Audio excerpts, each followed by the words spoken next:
Hi,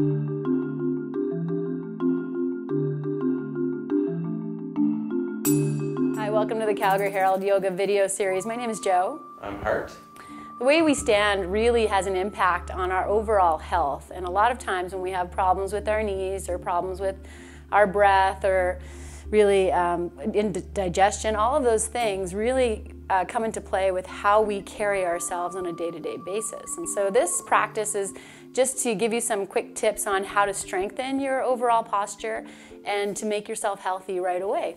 So for example, a lot of times when we stand, if we sit a lot, we get this little shortening of the muscle here, and that kind of causes us to tuck under. As soon as we tuck under, the shoulders round forward.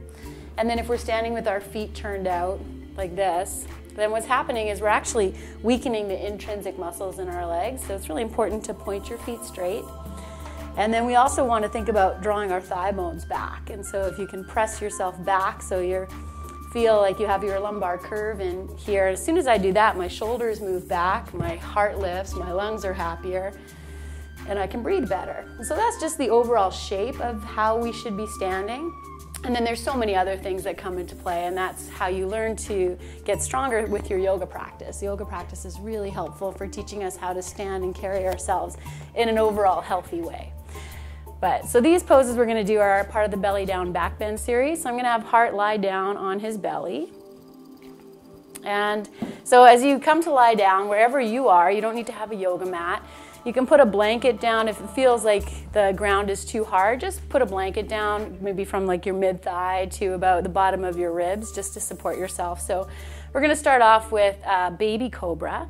So I'm going to have Hart lie all the way down, just place his forehead on the floor, and he's going to place his hands right underneath his shoulders. And spread his fingers nice and wide. And so you're going to spread your fingers as much as you can, and then grip the mat with your finger pads a little bit, and just feel that. And then before we even lift up, we're going to set the legs. So Hart's going to press down into his left foot, lift the right leg up.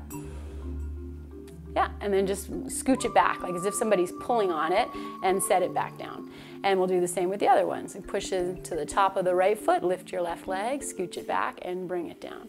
And then you want to set your feet like you're standing on them, so your feet aren't turning out or turning in. You have all 10 toenails as best as you can, pressing into the floor, and maybe even hugging your heels in towards each other just to get the legs nice and strong.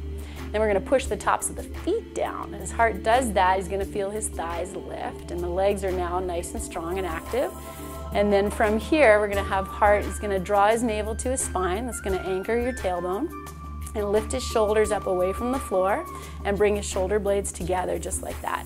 And then as an inhale, you're going to lift your head and your heart up off the floor, and keep your shoulders drawing back and open. I'm going to have Hart even lift his hands up off the floor, and he's up nice and high. You're going to hug your elbows in and press back. Yes, good job. So don't feel you need to come up this high. And then as you exhale, lower down. Now you might need to take a rest here, and that's fine. Rest, feel what's happened. That's really an important part of practice, is to take the time to feel. And so that's baby cobra, and so we're going to move to full cobra.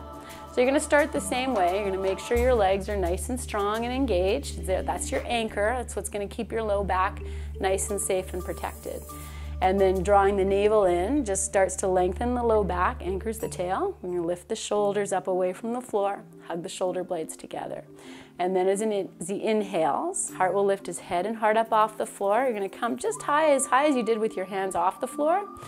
Yeah, just lift your hands up really quickly off the floor. Yeah, and then put them back down, and now push the floor away and take your shoulders back. Okay, now Hart's up nice and high, but again, you don't want to go any higher. As soon as your shoulders start to round forward, so if you push up too far, and you can just show that, maybe just pull your shoulders forward. Yeah, as soon as that starts happening, then you've gone too far. And so you want to be at a place where your shoulders can move back and your heart is open, anchored your tail, and you breathe in here. Beautiful. And come on down and take a rest. So you can decide, like, if that's enough for you, then just stop there and just practice those two postures. That's really good practice, just to get yourself nice and open and increase your breath. But if you're ready to move on, then from here we're going to go to locust pose. And so Hart's going to keep his forehead on the floor. Take your arms down on either side, but palms facing your body, and even arms lifted a little bit away from the floor. And then we work those same actions. We're going to push the tops of the feet down, anchor the toenails, hug the heels in towards the midline. And then from here, you're gonna you're gonna draw your navel in, anchor your tail, lift your shoulders up away from the floor, shoulder blades together, and then as you inhale, lift your head, lift your heart, take your arms and reach back for your feet. Yes, so this is locust pose, and if you feel nice and anchored and you want to lift the legs straight up without bending them, they're also pressing back. There you go, beautiful, nice. Okay, this is a lot of work. And then as you exhale, come on down and rest. And so here a nice thing to do is just let your arms rest, turn your cheek, one cheek to rest on the floor so you get a bit of a neck stretch. That was really nice. Good, nice. So we can repeat that exact same pose again, and then you'll rest with the opposite cheek, or you can kick it up a little bit further by taking your hands behind your back and interlace your fingers. Palms together. You're going to lift your shoulders up and then maybe straighten your arms. And if this is too much, you can always use I have a strap here. You just put a strap between your hands so you don't have to hold on. Great, okay, and then we do the same action. So plant your feet, draw your navel in, lift yourself up and reach back.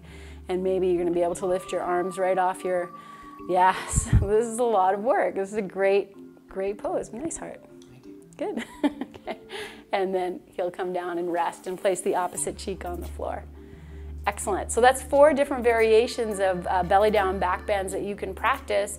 And you'll see that the more you practice those, it might be very unpleasant at the beginning, but the more you practice, the more efficient you get, and the more things will open, and the more you will strengthen your own postural alignment. So breathe well, feel good, practice yoga. Happy summer and namaste.